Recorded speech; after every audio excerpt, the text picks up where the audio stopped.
Gold buyers, మీ కష్టాల్లో నమ్మకమైన మీ ఆత్మీయ నేస్తం.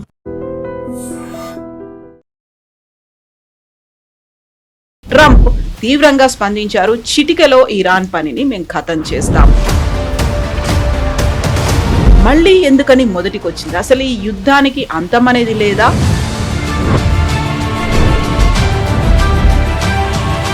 So back to square one అనేది సైలెంట్ గా అబ్జర్వ్ చేస్తున్నాడా నెతన్యాహు? వాళ్ళిద్దరు వాళ్ళ పని వాళ్ళే చేసుకుంటారా, అయ్యేదంతా అవుతుంది అన్నట్టుగా? బేసిక్లీ మనకు చాలా క్లియర్గా తెలుసు, ఈ చర్చలు అనేది ఒక ఫ్లాప్ షో.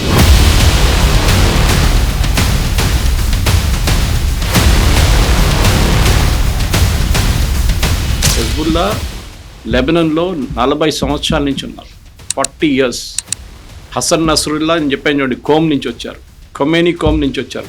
ఖమ్నే కోమ్ నుంచి వచ్చారు. Even Mojtaba studied in come.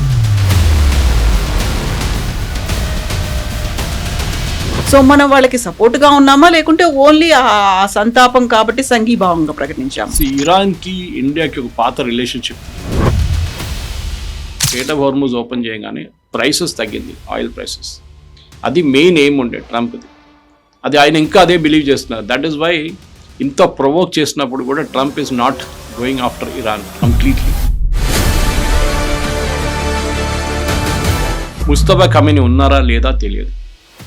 వాళ్ళ ఇమేజ్ ఏం మెయింటైన్ చేస్తున్నారో, ఆయన ఇంకా బతుకున్నారు, ఈ స్టిల్ అలైవ్ అని. ఎందుకంటే లేదని చెప్పారనుకోండి, దెన్ ఇరాన్ ఈజ్ ఫినిష్డ్. నమస్తే, నేను Kavitha. Welcome to I dream news and నిజాలు. ఇరాన్ మీద అమెరికా చేస్తున్నటువంటి దాడి తిరిగి మళ్ళీ మొదటికొచ్చింది. సీజ్ ఫైర్ అనేది కంటిన్యూ అవుతున్నప్పటికి కూడా ఖమేనీ అంత్యక్రియలకు సంబంధించి ఇప్పటికి కూడా ఆ 5 రోజుల సంతాప దినాలు, శుక్రవారం రోజు అంత్యక్రియలు జరగబోతున్నప్పటికీ కూడా అటాక్స్ అనేవి కొనసాగుతూనే ఉన్నాయి. హార్మూజ్ జలసంధిలో 3 నౌకలపై దాడి జరిగింది. అది ఇరాన్ చేసిందా, ఆర్జీసీ చేసిందా, ఆర్మీ చేసిందా, ఇప్పటికీ అఫీషియల్ గా బయటికి రాకపోయినప్పటికీ కూడా ఈ దాడి నేపథ్యంలోనే ట్రంప్ తీవ్రంగా స్పందించారు. చిటికెలో ఇరాన్ పనిని మేము ఖతం చేస్తాము అనే మాటతో పాటుగా అక్కడున్నటువంటి బ్రిడ్జ్లు, పవర్ ప్లాంట్ల మీద కూడా అటాక్ చేస్తాము అనేది. మళ్ళీ ఎందుకని మొదటికొచ్చింది? అసలు ఈ యుద్ధానికి అంతం అనేది లేదా, లేకుంటే శాంతి చర్చలకు సంబంధించి డీల్స్ అనేవి అక్కడ ఆగిపోయినట్టు కనిపిస్తోందా? మనతో పాటుగా ఉన్నారు సీనియర్ జర్నలిస్ట్ సురేష్ కొచ్చతిల్ గారు. సార్ నమస్తే. So back to square one అనేది సైలెంట్ గా అబ్జర్వ్ చేస్తున్నాడా నెతన్యాహు? వాళ్ళిద్దరు వాళ్ళ పని వాళ్ళే చేసుకుంటారా, అయ్యేదంతా అవుతుంది అన్నట్టుగా? బేసిక్లీ మనకు చాలా క్లియర్గా తెలుసు, ఈ చర్చలు అనేది ఒక ఫ్లాప్ షో. ఇది పాకిస్తాన్, ఖతర్ లాస్ట్ టైం నడిపించారు. స్విట్జర్లాండ్లో మాట్లాడారు, సంతకం పెట్టారు. దాని తర్వాత మళ్ళీ కలుద్దామన్నారు. ఇప్పుడు ఇస్లామాబాద్లో కలుద్దామన్నారు. కానీ నిన్న జరిగిన దాడిలో ఖతార్ది ఒక ఎల్పిజి ట్యాంకర్ మీద కొట్టారు ఇరాన్. సౌదీ అరేబియా ఒక ఆయిల్ ట్యాంకర్ మీద కొట్టారు. సంకేతాలు చాలా క్లియర్ అన్నమాట. అంటే ఏదో యూరోప్ నుంచి వచ్చే ట్యాంకరో లేకుంటే లైబీరియన్ ట్యాంకర్ అంటే మనం అర్థం చేసుకోవచ్చు. స్పెసిఫిక్లీ వాళ్ళు టార్గెట్ చేస్తున్నారు, వాళ్ళ అలైస్నే టార్గెట్ చేస్తున్నారు. అంటే వాళ్ళ మీద ప్రెషర్ పెట్టడానికి, ఇది ఒప్పందం జరగాలి, మీరు చేయకపోతే, స్ట్రెయిట్ ఆఫ్ హార్మూజ్ మేము చెప్పిన రూట్ తీసుకోకపోతే ఇదే మీతో అవుతుందని చెప్పి చాలా క్లియర్గా నిన్న జరిగిన అటాక్లో. ఎందుకంటే అది ఒమాన్ కోస్ట్ దగ్గర జరిగింది, ఇరానియన్ రూట్ తీసుకోలేదని చెప్పి. దాన్ని of course tit for tat reply బదులు నిన్న జరిగిన అటాక్లో 80 ఇరానియన్ సైట్స్ మీద అమెరికా దాడి చేశారు. మనం ఇప్పుడు మాట్లాడుతున్నప్పుడు యాజ్ వీఆర్ రికార్డింగ్ దాడులు జరుగుతున్నాయి. ఇంకా ఆపమంటున్నారు, సెంట్కామ్ అంటున్నారు వీ విల్ నాట్ స్టాప్. ముందెట్లా జరుగుతుందంటే ఒక టిట్ ఫర్ టాట్, అంటే వాళ్ళు ఒక షిప్ మీద దాడి చేశారు, అమెరికా ఏమో అక్కడ ఉన్న కోస్టల్ ఏరియాలో ఉన్న వాళ్ళ కోస్టల్ మిసైల్ సైట్స్ కానీ రాడార్ సైట్స్ కానీ దాన్ని కొడుతుండే అయిపోతుంది. మళ్ళీ షిప్ మీద కొడతారు, మళ్ళీ అమెరికా వాళ్ళ మీద దాడి చేశారు. ఈసారి అది కాదు, ఈసారి 80 సైట్ల మీద దాడి చేశారు. కెషమ్ ఐలాండ్ కానీ దాని పక్కన ఉన్న మొత్తం మిసైల్ బ్యాటరీస్ మీద దాడి చేసినట్లు ఉన్నారు. మనకి ఇంకా డ్యామేజ్ తెలియదు, ఎందుకని వాళ్ళ పొద్దున సెంట్కామ్ రిలీజ్ చేసిన స్టేట్మెంట్ ఇది. డీటెయిల్స్ ఇరాన్ ఏమంటున్నారంటే మేము అమెరికన్ బేసిస్ మీద దాడి చేశామంటున్నారు. దాని డీటెయిల్స్ కూడా ఇప్పుడు మనం రికార్డ్ చేస్తున్నప్పుడు ఇంకా వస్తుంది. బహుశా మళ్ళీ బహ్రెయిన్, కువైత్, ఖతర్ మీద దాడి చేసి ఉంటారు ఇరాన్ అనుకుంటాం, ఇంకా కన్ఫర్మేషన్ రాలేదు. అంటే మళ్ళీ ఇది ఏంటి, యుద్ధం మళ్ళీ అక్కడికి వెళ్తుందా అనేది. సో చాలా క్లియర్గా ఇది మనం ఎన్నోసార్లు చెప్పాం, ఈ చర్చలు అనేది ఒక show. Only to show that ఇరాన్ని కొంచెం పవర్ఫుల్గా చూపించడానికి పాకిస్తాన్ చేసిన అటెంప్ట్ అన్నమాట. దీంట్లో టర్కీ కూడా ఇనీషియలీ ఇన్వాల్వ్ ఉన్నారు. ఇప్పుడు టర్కీ పక్కన జరిగిపోయారు. ఖత్తర్ వచ్చారు. ఫస్ట్ ఒమాన్ ఉన్నారు, ఒమాన్ పక్కన జరిగిపోయారు. ఖత్తర్ వచ్చారు. ఖత్తర్ షిప్ మీద దాడి చేసిన తర్వాత ఖత్తర్ కూడా ఇప్పుడు ముందుకు రారు. దాని నడిమిట్లో చాలా క్లియర్గా ప్రైమ్ మినిస్టర్ నెటన్యాహు చెప్పారు. అండ్ ఇరాన్లో ఉన్న కొన్ని డిసిడెంట్స్ కానీ బయట ఉన్న వాళ్ళు, అది కాకుండా ఇజ్రాయెల్ డిఫెన్స్ మినిస్టర్ కూడా ఏం చెప్తున్నారంటే 2 దేశాలు చాలా పెద్ద థ్రెట్ మనకి. ఒకటి టర్కీ, ఒకటి ఇరాన్. టర్కీలోనే అండ్ ఖత్తర్, 3 దేశాలు చాలా డేంజరస్ కంట్రీస్. ఖత్తర్లోనే ముస్లిం బ్రదర్హుడ్ ఉన్నారు, హమాస్ ఉన్నారు, హూతీలు ఉన్నారు, అండ్ అఫ్ కోర్స్ మనకు తెలుసు అల్-ఖైదా. వీళ్ళన్ని బ్రాంచ్ ఆఫీస్ ఉంది, హెడ్ ఆఫీస్ అక్కడ ఉంది. వీళ్ళ మీద ఖత్తర్ని ఎప్పుడు మనం we cannot take them in to confidence. Even Turkey కూడా అంతే. టర్కీలో మెయిన్గా వాళ్ళ బ్యాకింగ్ చేస్తున్నది వాళ్ళు ముస్లిం బ్రదర్హుడ్ని. అది కాకుండా హమాస్ని ఫండింగ్ చేసేది, ఈవెన్ నెటన్యాహు గారు నేను ఒక ఇంటర్వ్యూలో చెప్పారు ఈ మాట, that it is being done by Turkey. ఇప్పుడు కానీ టర్కీలోనే అంకారాలో చర్చలు నడుస్తున్నాయి, నేటో మీటింగ్. అదేం చేస్తారు మనం చూడాల్సింది. ఎందుకంటే Turkey is the only Islamic member నేటోలో, మిడిల్ ఈస్ట్ నుంచి కూడా. అదర్వైజ్ టెక్నికలీ టర్కీ యూరోప్లో లేరు నేటోలో రావడానికి. సో టర్కీని తీసుకున్న తర్వాత ప్రెసిడెంట్ బైడెన్ టైంలో వీళ్ళ మీద శాంక్షన్స్ పెట్టారు టర్కీ మీద. ఇది 2 స్టోరీలు ఎందుకు తీసుకొస్తున్నానంటే ఒక రిలేషన్ ఉంది దీనికి, ఇరాన్కి టర్కీకి. సో టర్కీ సోవియట్ యూనియన్ దగ్గర నుంచి ఎయిర్ డిఫెన్స్ సిస్టమ్స్ కొనుక్కున్నారు. మనం S-400 కొనుక్కున్నట్లని వాళ్ళు కూడా S-400 కొనడానికి ట్రై చేశారు. అది ఇంకా నడుస్తుంది చర్చలు. కానీ దానికన్నా ముందు వాళ్ళు ఎయిర్ డిఫెన్స్ సిస్టమ్ తీసుకున్నారు రష్యా దగ్గర నుంచి. అప్పుడు యూఎస్ ఏం చేశారంటే శాంక్షన్స్ పెట్టారు. మీరు నేటో నేషన్గా ఉండి రష్యా దగ్గర నుంచి ఆయుధాలు కొనడం ఏంటి అని చెప్పేసి. టర్కీ అన్నారు మేము ఎవరి దగ్గర కావాలంటే వాళ్ళ దగ్గర కొంటాం. ఇప్పుడు ఎర్దోగాన్ ప్రాబ్లం ఏంటంటే ముస్లిం వరల్డ్లో లీడర్షిప్ కోసం ఆయన ట్రై చేస్తున్నారు. ట్రై కాదు, చాలా మటుకు ఆయనే లీడర్ అని తిరుగుతున్నారు అనమాట. అంటే నెక్స్ట్ క్యాలిఫేట్. ఈ క్యాలిఫేట్ యుద్ధం ఎప్పుడు మొదలు కాలేదు. అది ఆల్మోస్ట్ 16th, 17th సెంచరీ నుంచే ఇదే ఇప్పుడున్న ఇరాన్ నుంచి పక్కనున్న ఇరాక్లో చాలా మటుకు నజాఫ్ కానీ, ఇరాన్లో ఉన్న కోమ్ కానీ, కర్బలాలో కానీ వీళ్ళ పొలిటికల్ జాకింగ్ అక్కడే నడుస్తుంది. దాన్ని ఫేమస్ రిలీజియస్ సైట్ షియా వాళ్ళది. ఎవరు నెక్స్ట్ క్యాలిఫేట్ అని చెప్పేసి ఎప్పటి నుంచో ఉన్న గొడవ ఒకటి పాతది ఉంది. అది మనం సెకండ్ వరల్డ్ వార్ తర్వాత ఒట్టమన్ ఎంపైర్ కొలాప్స్ అయిపోయిన తర్వాత టర్కీ వైపు నుంచి ఆ ఇన్ఫ్లుయెన్స్ వెళ్ళిపోయింది మొత్తం. అప్పుడు దాకా Turkey was holding a lot of influence Ottoman Empire నుంచి. టర్కీ అని చెప్పలేము అప్పుడు. కానీ ఇప్పుడున్న పరిస్థితుల్లో ప్రజెంట్ పొలిటికల్ డెవలప్మెంట్స్లో ఇస్లామిక్ వరల్డ్లో లీడర్షిప్ ఎవరు తీసుకుంటారు? మీరు చూడండి, ఇప్పుడు ఎవరు లీడర్ లేరు ఇస్లామిక్ వరల్డ్లో. ముందు సౌదీ అరేబియాకి కొంచెం పట్టుండే, because of sheer scale and size and డబ్బులతో సౌదీ అరేబియాకి లీడర్షిప్ అజ్యూమ్ చేశారు. ఇస్లామిక్ వరల్డ్ మేము రిప్రజెంట్ చేస్తున్నాం. ఒపెక్లో అన్నిటికంటే పెద్ద స్టేక్ ఎప్పుడు పెద్ద వాయిస్ ఉన్నది సౌదీ అరేబియాది, organization of petroleum exporting countries. So Saudi Arabia, ఎందుకంటే వాళ్ళు అంటారు we are the custodians of the 2 of the holiest sites in Islam, Mecca and Medina. Mecca and Medina మేమే కంట్రోల్ చేస్తున్నాం, మేమే దాని కస్టోడియన్స్. అప్పుడు మేము ఇస్లామిక్ వరల్డ్ లీడర్ మేము. ఇప్పుడు టర్కీ అంటున్నారు కాదు, వీఆర్ ద ఒరిజినల్ క్యాలిఫేట్, మా దగ్గర నుంచి ఖలీఫా వచ్చారు, సో మీకు హక్కు లేదు అని చెప్పి సౌదీ అరేబియాను పక్కన జరుపుతున్నారు. దానికోసం మీరు చూస్తున్నారు ఈ సౌదీ అరేబియా వ్యతిరేకంగా మెయిన్గా ప్రొటెస్ట్ చేస్తున్న 3, అఫ్కోర్స్ ప్రొటెస్ట్ కాదు, అటాక్ చేస్తున్న ఒక ఫ్యాక్షన్ ఈజ్ హూతీలు. మీ హూతీ హిస్టరీ తీసుకుంటే కూడా చాలా కలర్ఫుల్ హిస్టరీ. వీళ్ళందరి connection Houthi, Hezbollah, Hamas, Iran to the holy city of Qom. ఇరాన్లో ఒక హోలీ సిటీ ఉంది కోమ్ అని చెప్పేసి. ఈ కోమ్లోనే చాలా మటుకు మద్రసాలు ఉన్నాయి, రిలీజియస్ టీచింగ్ స్కూల్స్ ఉన్నాయి. ఇదే సిటీ నుంచి అయతోలా ఖొమేనీ చదువుకొని బయటకు వచ్చారు. ఇదే సిటీ నుంచి అలీ ఖమెనీ చదువుకొని వచ్చారు. ఇదే సిటీ నుంచి ఇప్పుడున్న హూతీ లీడర్స్ అందరు వచ్చారు. ఇదే సిటీ నుంచి హసన్ నస్రల్లా, హెజ్బుల్లా చీఫ్, అక్కడే ఆయన రిలీజియస్ టీచింగ్ అంతా జరిగింది. సో వీళ్ళకి అందరికి ఒక అంబ్లికల్ కార్డ్ అంటారు చూడండి, అది కోమ్. ఆఫ్ కోర్స్ ఇరాన్కి ఇంకా 2 ఇంపార్టెంట్ సిటీస్ ఉన్నాయి. ఒకటి నజాఫ్, ఇంకొకటి కర్బలా. కర్బలాలో చాలా మటుకు వాళ్ళ ఇనిషియల్ డేస్లో వాళ్ళ ఫ్యాక్షన్స్ నడిమి ఇట్లా జరిగిన పెద్ద ఒక బ్యాటిల్ మనకు అందరూ తెలిసిందే. దాని తర్వాత మొహరం అబ్జర్వ్ చేస్తారు ఇప్పుడు షియా వాళ్ళు. అది కాకుండా ఈ మన నజాఫ్లో Fatima, her grave is the one of the daughters of one of the messiahs of prophet Muhammad తర్వాత వచ్చిన జనరేషన్లో వాళ్ళ దాంట్లో 12 రిలీజియస్ లీడర్స్లో ఒకరు కూతురు. ఇదన్నీ ఉన్నప్పుడు కూడా చాలా మటుకు టర్కీ వైపు నుంచి ఇప్పుడు ఒక మోడర్న్ రిలీజియన్ లాగా ఇస్లాం తీసుకురావడానికి ట్రై చేస్తున్నారు టర్కీ, కానీ కాదు అది. ఎందుకంటే ఇజ్రాయెల్ వాళ్ళు టర్కీని వ్యతిరేకిస్తున్నారు. మీకు గుర్తుండు కవిత గారు, ఈ హిస్టరీ అంతా నేను ఎందుకు చెప్తున్నానంటే ఇరాన్తోనే కనెక్షన్ ఉంది ఇది అన్నిటికీ. ఎండ్ ఆఫ్ ద డే ఇదన్నీ తిరిగి మనం అనుకుంటాం హూతీలకి మొన్ననే ఇరాన్ ఆయుధాలు ఇవ్వడం మొదలు పెట్టారు, హెజ్బుల్లాని మొన్ననే తీసుకొచ్చారు. వీళ్ళు కాదు, హెజ్బుల్లా లెబనన్లో 40 సంవత్సరాల నుంచి ఉన్నారు, 40 years. హసన్ నస్రుల్లా అని చెప్పాను చూడండి, కోమ్ నుంచి వచ్చారు, ఖొమేనీ కోమ్ నుంచి వచ్చారు, ఖమ్నే కోమ్ నుంచి వచ్చారు, even Mojtaba studied in Qom. So వీళ్ళందరి కనెక్షన్ ఆ హోలీ సిటీతో ఉంది.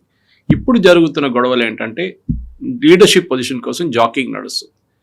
ట్రంప్కి ప్రాబ్లం ఏంటి? ట్రంప్ అంటున్నారు నేటో డబ్బులు పెట్టట్లేదు. నేటో ఒక alliance, North Atlantic Treaty Organization. నేటోలో అన్ని దేశాలు వాళ్ళ వైపు నుంచి ఆయుధాలు కొనడానికో లేకుంటే జాయింట్ అంటే నేటో మ్యాండేట్ ఏంటంటే ఏదైనా నేటో మెంబర్ మీద దాడి జరిగితే మిగతా అందరు వచ్చి నేటోని వాళ్ళు ప్రొటెక్ట్ చేస్తారు. ఇప్పుడు రేపు హైపోథెటికల్ సిచ్యువేషన్ తీసుకుందాం, ఇజ్రాయెల్ టర్కీ మీద దాడి చేశారు, అది జరుగుతుంది కూడా. Already Israeli prime minister Netanyahu చెప్పారు ఇంత ఇరాన్ ఇష్యూ అంతా అయిపోయినాయండి, నెక్స్ట్ మీరే లైన్లో ఉన్నారు, మిమ్మల్ని చూసుకుంటాను. మొన్న కూడా రిపీట్ చేశారు, ఈ గివెన్ ఇంటర్వ్యూ అని sir Turkey is next in the line, మేము చూసుకుంటాం. యుఎస్ సపోర్ట్ ఇస్తారా లేదో. ఇజ్రాయెల్కి ఒకటే భయం ఏంటంటే టర్కీకి ట్రంప్కి F-35 అమ్మాలని ఉంది, కానీ నేను చెప్పాను చూడండి వాళ్ళ మీద ఒక బ్యాన్ ఉంది, వాళ్ళ రష్యన్ ఎక్విప్మెంట్ కొనుక్కున్నారని చెప్పి ప్రెసిడెంట్ బైడెన్ టైంలో యుఎస్ కాంగ్రెస్ ఒక బ్యాన్ పెట్టారు టర్కీ మీద. ఆ బ్యాన్ లిఫ్ట్ చేయాలంటే మళ్ళీ యుఎస్ కాంగ్రెస్ అది అప్రూవ్ చేయాలి F-35, అది ఇప్పుడు జరగదు. అండ్ ప్రెసిడెంట్ ట్రంప్కి ఇంకా మాక్సిమం 2.5 years ఉంది, దాంట్లో ఆయన చేయలేరు ఇదంతా. సో బహుశా అది అట్లనే ఉండిపోతుంది కోల్డ్ స్టోరేజ్లో. ఇజ్రాయెల్ ఎప్పుడు అనుమతించారు. F-35 వస్తే నెతన్యాహు నిన్న కూడా చెప్పారు the entire balance in middle east will change. ఎందుకంటే ఇప్పుడు middle east technically Israel include చేసుకుంటే ఓన్లీ నేషన్, ఈవెన్ నేటో వాళ్ళ దగ్గర కూడా లేనట్టు ఇది F-35 ఇజ్రాయెల్ దగ్గర ఉంది. అది ఒక పెద్ద పొటెంట్ వెపన్ వీళ్ళకి ఇజ్రాయెల్కి. అండ్ డెఫినెట్గా టర్కీకి వాళ్ళు ఇవ్వడానికి అనుమతించారు. ఓకే, మనకు కూడా టర్కీ హ్యాస్ 2 opponents, ఒకటి ఇండియా, ఒకటి ఇజ్రాయెల్. నెతన్యాహు చెప్పారు టర్కీ ఇన్ఫ్లుయెన్స్ వాళ్ళది సైప్రస్ మీద అండ్ స్పెయిన్ మీద పెడుతున్నారు. సైప్రస్, హాఫ్ ఆఫ్ సైప్రస్ మన మ్యాప్లో చూడడానికి చాలా బాగుంటుంది, కానీ సైప్రస్లో ఆల్మోస్ట్ 35% ల్యాండ్ టర్కీ గుంజుకున్నారు కొన్ని సంవత్సరాల ముందు. మనం ఏం చేసామంటే మొన్న మోదీ గారు వెళ్ళినప్పుడు రాహుల్ గాంధీ వీళ్ళు అడుగుతుంటారు మోదీ గారు వెళ్ళి ఏం చేశారు, అక్కడ ఇన్ని పర్యటనలు చేశారు. సైప్రస్కి వెళ్ళి we signed a defence agreement. అంటే సైప్రస్ మీద ఎవరైనా దాడి చేస్తే ఇండియా మీ ప్రొటెక్షన్కి వస్తుంది. ఇప్పుడు ఇండియన్ షిప్స్ కూడా మనం సైప్రస్లో పెట్టబోతున్నాం.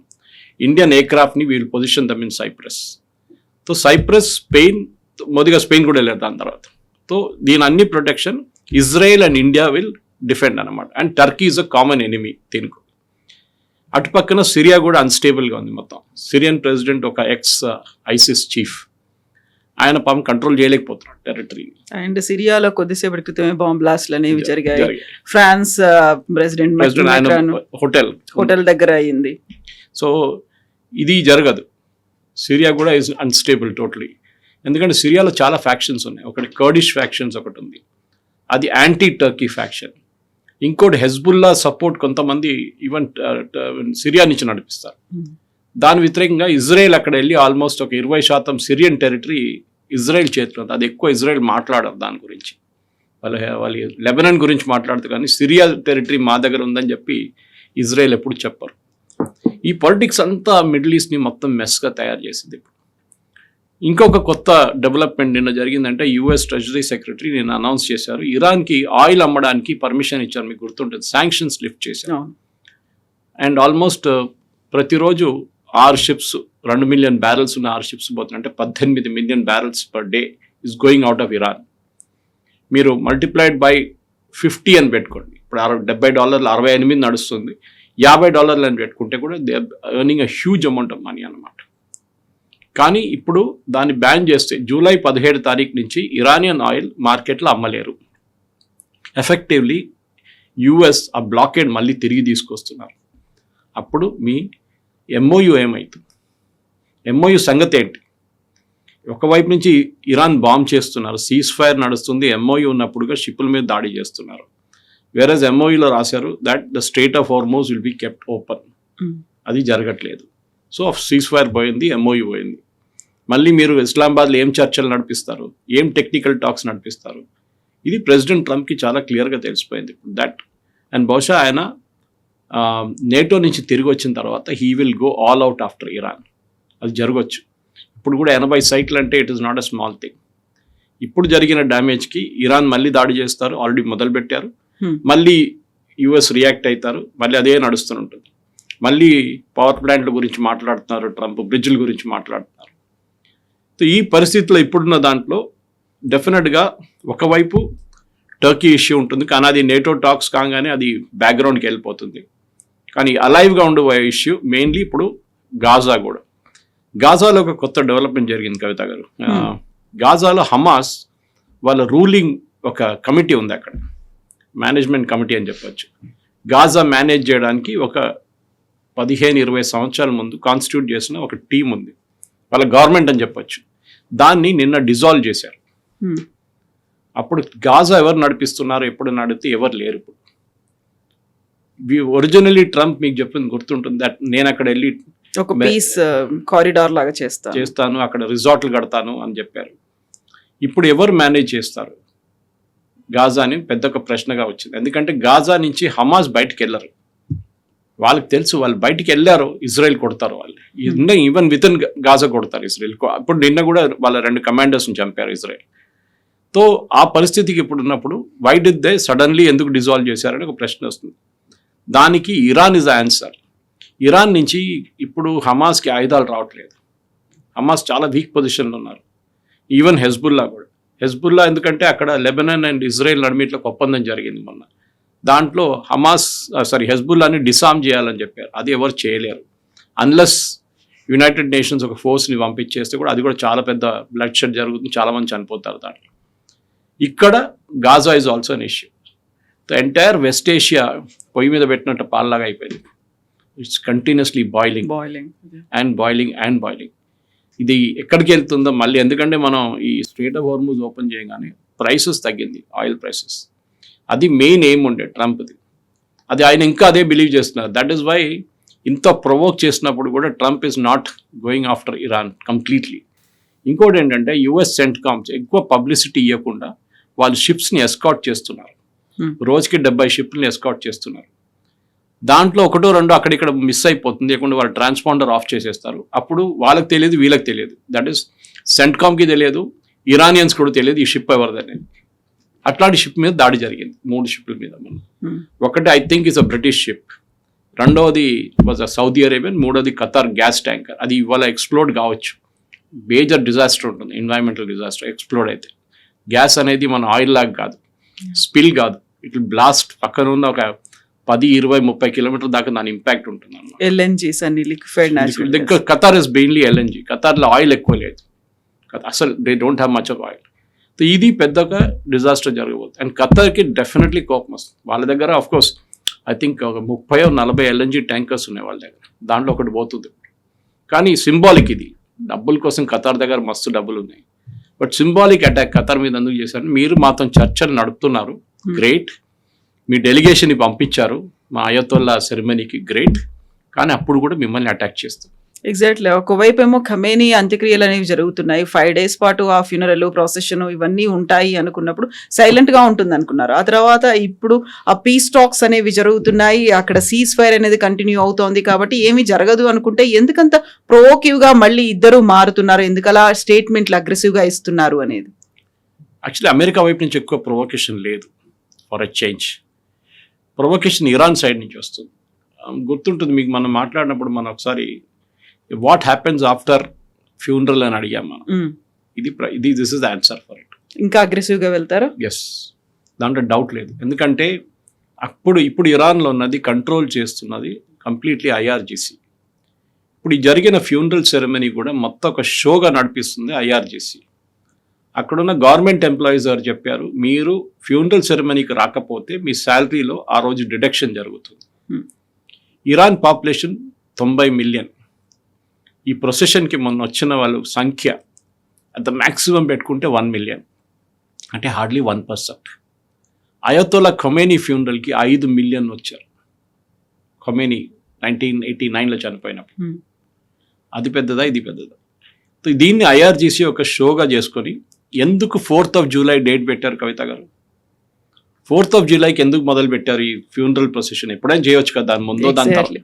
సో అమెరికా ఇండిపెండెన్స్ డే అనేది ఉంది కాబట్టి అక్కడ అమెరికా సెలబ్రేట్ చేసుకుంటే ఇక్కడ చూడండి మా పవర్ చూడండి, మేము 1 million పీపుల్ని రోడ్ మీద తీసుకొచ్చాము. అండ్ అదే టైంలో వీళ్ళ డెత్ టు అమెరికా అనేటువంటి నినాదాలు. Yes, death to America, death to Israel అనే పాత పాట వాళ్ళది, దాంట్లో కొత్తదేం లేదు. ఇరానియన్ రెజీమ్ ఇదే ఉంటారు. 46 సంవత్సరాల నుంచి వాళ్ళు ఆడుతున్న గేమ్ ఇదే గేమ్, ఇది ఎప్పుడు మారదు. ఇంగ్లీష్లో అంటారు leopard will never change it's spots. మీరు ఎంత పెయింట్ కొట్టినా కానీ ఎంత చేసినా కానీ లెపర్డ్ లాగానే ఉంటుంది. ఇరాన్ కూడా అంతే. ఇరాన్లో మోడరేట్ ఇరాన్ అనేది లేదు. ఒక టైంలో ఉండే, అహ్మదీనెజాద్ ప్రెసిడెంట్ ఉన్నప్పుడు ఆయన అప్పుడు హౌస్ అరెస్ట్ చేసి పడేశారు. అట్లాంటి మోడరేట్స్ ఉన్నప్పుడు ఇస్లామిక్ రిపబ్లిక్ ఆఫ్ ఇరాన్ అనే ఒక పెద్ద తప్పు. ఇస్లామిక్ ఎస్, రిపబ్లిక్ కాదు. They are not a republic. Republic అంటే ఏంటి? అక్కడ open fair and free and fair elections ఉంటుంది, వాళ్ళ నడిమిట్లో సెలెక్షన్ ఉంటుంది. ఇదేంటి? వాళ్ళ ప్రెసిడెంట్ కాబోతున్న మనిషిని సెలెక్ట్ చేస్తున్నది ఎవరు? Guardian council. గార్డియన్ కౌన్సిల్ 6 మందిని ఎవరు అపాయింట్ చేస్తారు? Supreme leader. మిగతా 6 మందిని సెలెక్షన్గా వస్తారు, వాళ్ళు కూడా ఇండైరెక్ట్ ఇన్ఫ్లుయెన్స్ ఉంటుంది ఈయనది. సో ప్రెసిడెంట్ క్యాండిడేట్కి 2-3 నిలబడితే దాన్ని న్యాచురల్లీ వాళ్ళే గెలుస్తారు. వాళ్ళు నడిపెట్టి ఇది సౌత్ కొరియా, మన చైనీస్ ఎలక్షన్ లాగా అయిపోతుంది, లేకుంటే నార్త్ కొరియా లాగా. ఇన్ఫ్యాక్ట్ ఇరాన్ని ఇప్పుడు అమెరికన్ అనలిస్ట్ ఏం చెప్తున్నారంటే వీళ్ళకి నార్త్ కొరియా లాగా మారిపోతున్నారు.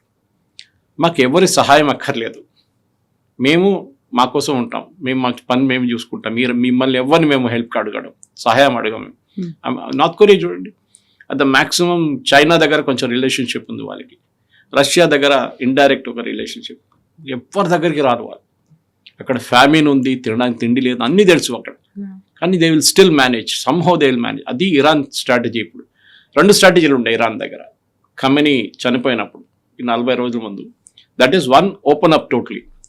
ఓకే, ఇప్పుడు మన దేశాలు చూస్తే 3 దేశాల లోకంలో are ruled by the army but డెమోక్రటిక్గా నడుస్తుంది. ఒకటి ఈజిప్ట్, ఇంకోటి పాకిస్తాన్, అండ్ ఇరాన్ వాళ్ళలాగా తయారు చేయడానికి ట్రై చేస్తున్నారు. IRGC అనేది ఒక యూనిట్ని తీసుకొచ్చింది అయతోలా ఖొమేనీ 1980లో. 79లో అని తిరిగి వచ్చిన తర్వాత 80లో హీ సెటప్ దిస్ యూనిట్. అప్పుడు ఇంకో పేరు ఉండే దానికి, ఎందుకంటే ఈ రెగ్యులర్ ఇరానియన్ ఆర్మీకి ఆయన డౌట్ ఉండే, వీళ్ళు షా ఆఫ్ ఇరాన్ వాళ్ళు, వీళ్ళు ఎప్పుడో ఒక రోజు నన్ను లేపేస్తారు ఇక్కడ నుంచి అని. ఇన్ఫ్యాక్ట్ ఖమేనీ మీకు గుర్తుంటుంది, ఖమేనీ ధర చనిపోయిన తర్వాత ఖమేనీ 1981లో అక్కడ ఉన్న ఒక కమ్యూనిస్ట్ గ్రూప్ ఒకటి ఉండే ఇరాన్లో, అది సోవియట్ యూనియన్తో అఫిలియేటెడ్ ఉండేవాళ్ళు. వాళ్ళకి వీళ్ళెవరు నచ్చారు, రిలీజియస్ లీడర్స్ని. సో ఈ ఖమేనీ ఫస్ట్ స్పీచ్ చేయడంలో ఆయన ఒక మాస్క్లో తెహరాన్లో మాట్లాడుతున్నప్పుడు ఆయన ముందు ఒక టేప్ రికార్డర్ పెట్టారు. బహుశా నేను చెప్పాను, ఆ వీడియో ఎప్పుడు కూడా యూట్యూబ్లో మీకు కనిపిస్తుంది. And he was badly injured. In fact so bad అంటమాట, ఆయన రైట్ హ్యాండ్ ఇప్పుడు కూడా ఆయన చనిపోయేదాకా పని చేయట్లేదు. Is right hand never work. ఆయన ఎప్పుడు మీరు చూసుంటారు, ఆయన ఏ వీడియోని చూడండి, 36 సంవత్సరాలు పరిపాలించారు, కానీ నడుస్తున్నప్పుడు రైట్ హ్యాండ్ ఇట్లా పెట్టుకుంటారు. ఆయన వోకల్ కార్డ్స్ పనిచేయదు, ఎక్కువ సాఫ్ట్గా మాట్లాడతారు. ఈ అటెంప్ట్ ఎవరు చేశారు? కమ్యూనిస్ట్ వాళ్ళు చేశారు. అక్కడ ఆ టైంలో పెద్ద కమ్యూనిస్ట్ ఇన్ఫ్లుయెన్స్ ఉండే ఇరాన్లో. షా ఆఫ్ ఇరాన్ని గద్దె దింపడానికి ఇరానియన్ రిలీజియస్ లీడర్షిప్ ఒకరే కాదు, ఈవెన్ కమ్యూనిస్ట్ వాళ్ళు కూడా ట్రై చేశారు. ఇది వీళ్ళ వైపు నుంచి జరిగిన అటెంప్ట్. సో ఇదన్నీ కలుపుకుంటే ఆఫ్టర్ ఖమేనీ హూ అని చెప్పి ఒక ప్రశ్న వచ్చింది. ముస్తఫా ఖమేనీ ఉన్నారా లేదా తెలియదు, వాళ్ళ ఇమేజ్ ఏం మెయింటైన్ చేస్తున్నారు, ఆయన ఇంకా బతుకున్నారు, ఈ స్టిల్ అలైవ్ అని. ఎందుకంటే లేదని చెప్పారనుకోండి, then Iran is finished. Next day ఇరాన్లో రైట్స్ బ్రేక్ అవుతుంది, ఇరాన్లో అక్కడ ఒక సివిల్ వార్ జరగబోతుంది.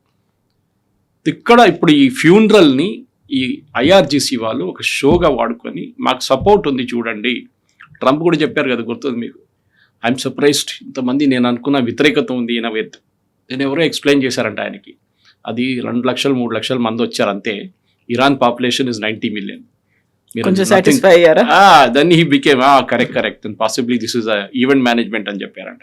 కాకపోతే అన్ని కంట్రీస్ నుంచి వెళ్ళారు, ఇంక్లూడింగ్ భారతదేశం నుంచి కూడా వెళ్ళారు. ఇక్కడ నుంచి షియాలు వెళ్ళారు, సర్వమత ప్రార్థనలు అయ్యాయి, కొంతమంది పార్టీల రిప్రజెంటేటివ్స్ వెళ్ళారు. వెస్ట్ బెంగాల్ గవర్నర్ దగ్గర నుంచి వెళ్ళిన తర్వాత సో మనం వాళ్ళకి సపోర్ట్ గా ఉన్నామా లేకుంటే ఓన్లీ ఆ సంతాపం కాబట్టి సంఘీభావంగా ప్రకటించాము? ఇరాన్ కి ఇండియాకి ఒక పాత రిలేషన్షిప్ ఉంది అక్కడ.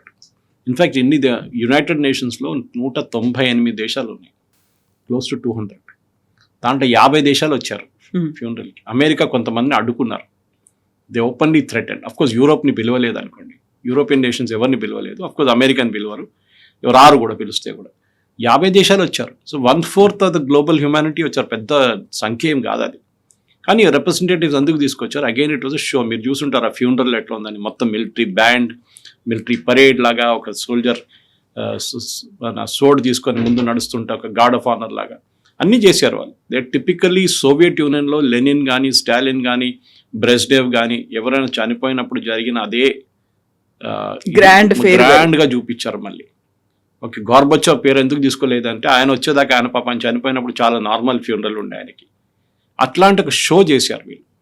ఎందుకంటే ఇప్పుడు అన్నిటికంటే పెద్ద ఇరాన్ ఒక చిన్న దేశం కాదు కదా, 90 మిలియన్ ఇస్ ప్రతి బిగ్ నంబర్. గల్ఫ్లో రెండో పెద్ద దేశం సౌదీ అరేబియా అండ్ ఇరాన్, చాలా పెద్ద దేశాలు.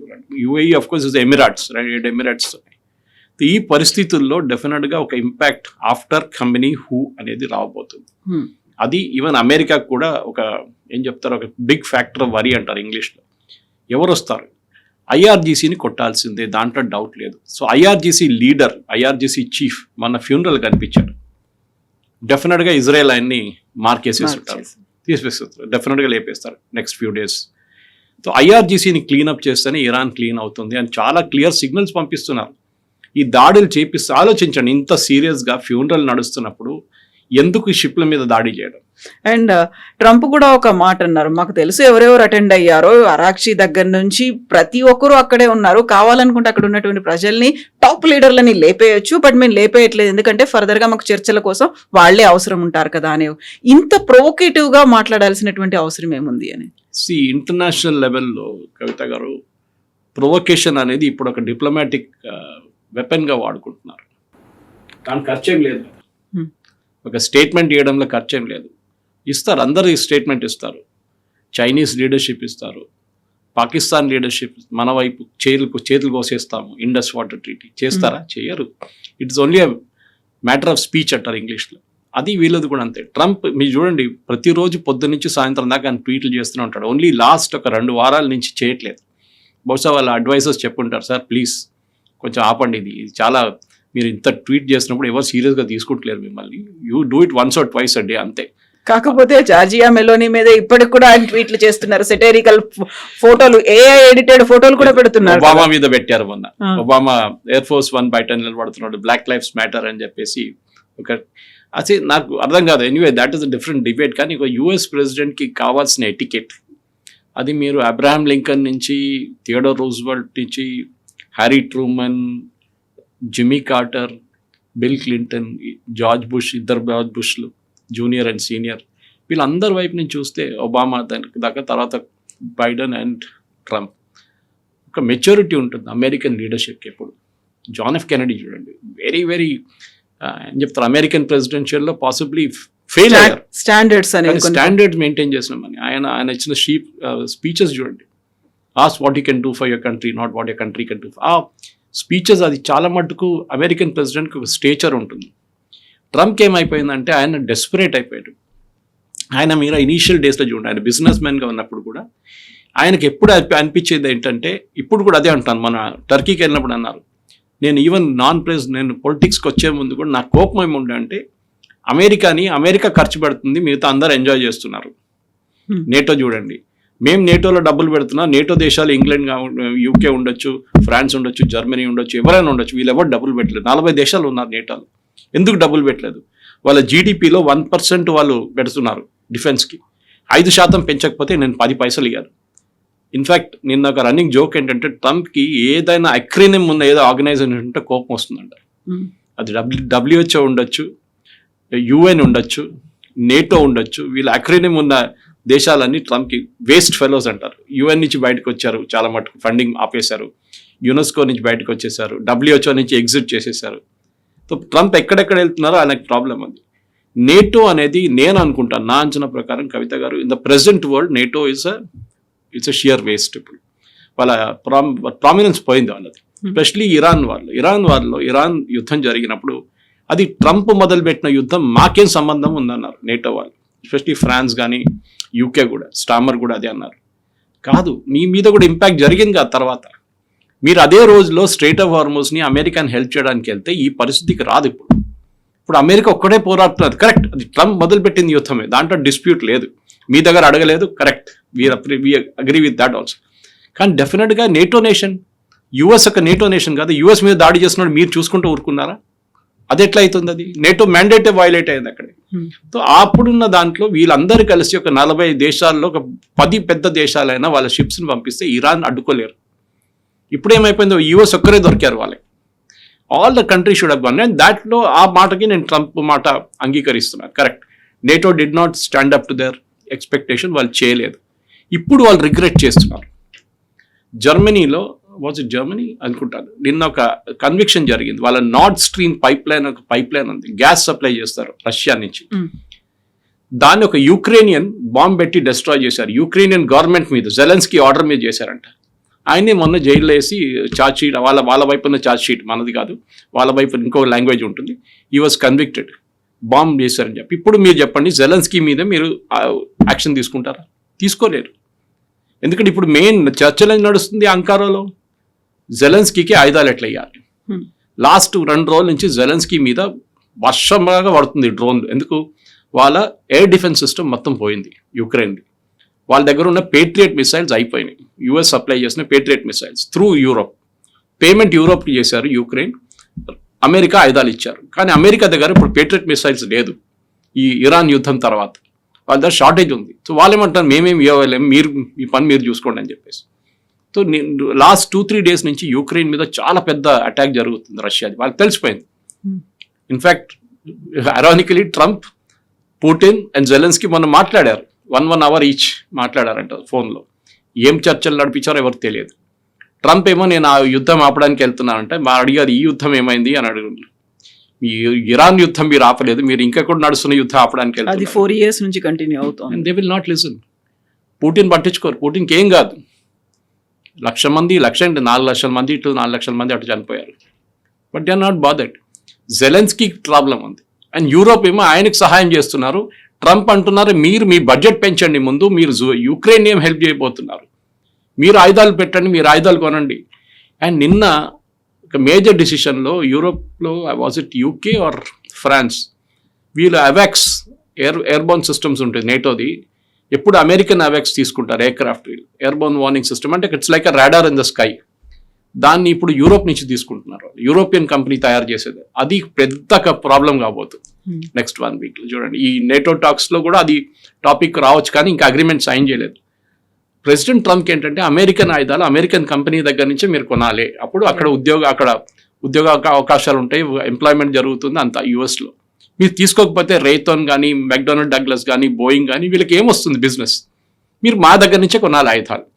దానికోసం టర్కీకి F-35 ప్రపోజ్ చేస్తున్నారు.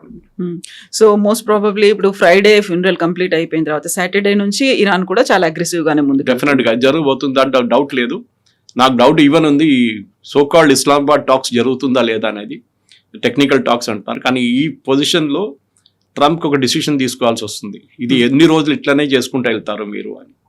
డెఫినెట్గా ఇరాన్ వాళ్ళు ఎక్కడున్నారో 20 సంవత్సరాలు 30 సంవత్సరాల ముందు అదే పొజిషన్లో ఇప్పుడు కూడా ఉన్నారు, ఏం మారలేదు. ఎవరైనా వాళ్ళు మారుతున్నారు అనుకుంటే వాళ్ళు చేసే పెద్ద తప్పు. అది పాసిబ్లీ యూరోపియన్ నేషన్స్ అర్థం చేసుకున్నారు, ట్రంప్ ఇంకా అర్థం చేసుకోలేదు. Yes, sir. Thank you so much, sir.